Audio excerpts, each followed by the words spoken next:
let me take it out. But yeah,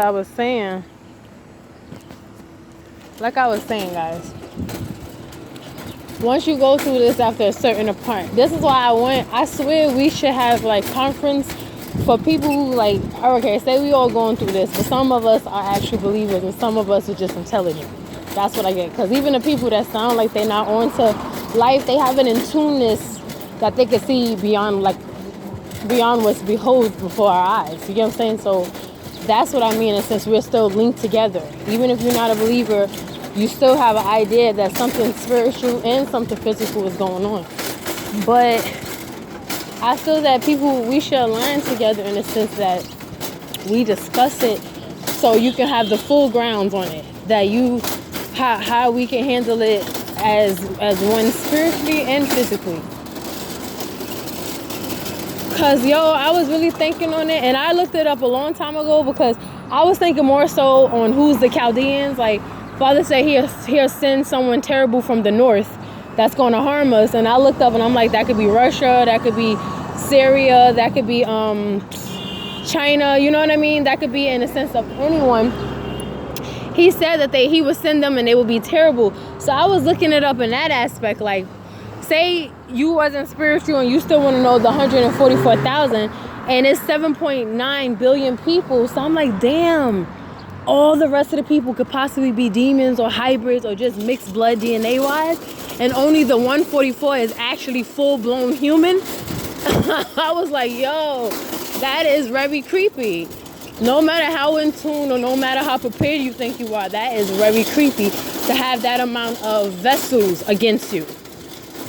But literally, Father really did have made everything. So, and when I say everything, I'm really getting tired of people in the sense like we all be blaming him for stuff. Even in the sense, yes, if he have allowed people or created people to be wicked, for whatever reason, we will never understand Father. Like even dwelling with him, there's still going to be so many awesome pieces of him that will be forever reserved for himself. Just like when we tell people to mind our business and we have our own thoughts, he has his own too. So in that sense, I have to really learn to just realize that I am literally the pot and he's the potter. I get ahead of myself all the time. And I be really challenging God because I'm like, why you allow them to be wicked and get away with stuff? Though he said he will punish them later on. But I get ahead of myself, guys.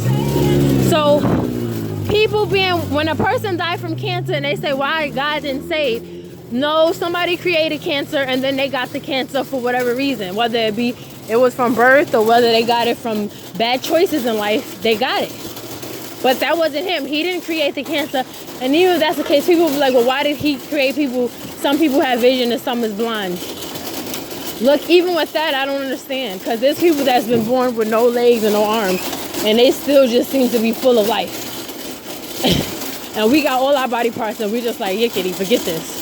So I don't know everything in a sense on why he allowed this or why we have that. But overall, when a person is choosing to do certain kind of wickedness, that's really on them. Like, I and us need to learn to not blame Father for what they do. And yeah, I want to get to a point when I'm really just like chilling. I'm smiling like, all right, this is persecution and what's your point? I really be like, but why, Father? But I should really be like, so what do I do now, Father? You know what I mean? So that's the mindset that I hope to have sooner or later, because I still have it, like, especially with my slanderous mouth, and I'm a little still disrespectful. I hope that he said, I don't want to have to come to you and give you the bridle like the horse, or I even say the donkey. Well, yeah, I'm kind of stubborn. So he might have, and I hope he fixed that. Other than that, I really just realized that this is what we asked for. When we said that we want to be adopted and be a part of his kingdom, we asked for that. And I be forgetting. I really am one of the ones, I'm the one that get choked up. Like I believed and I was excited.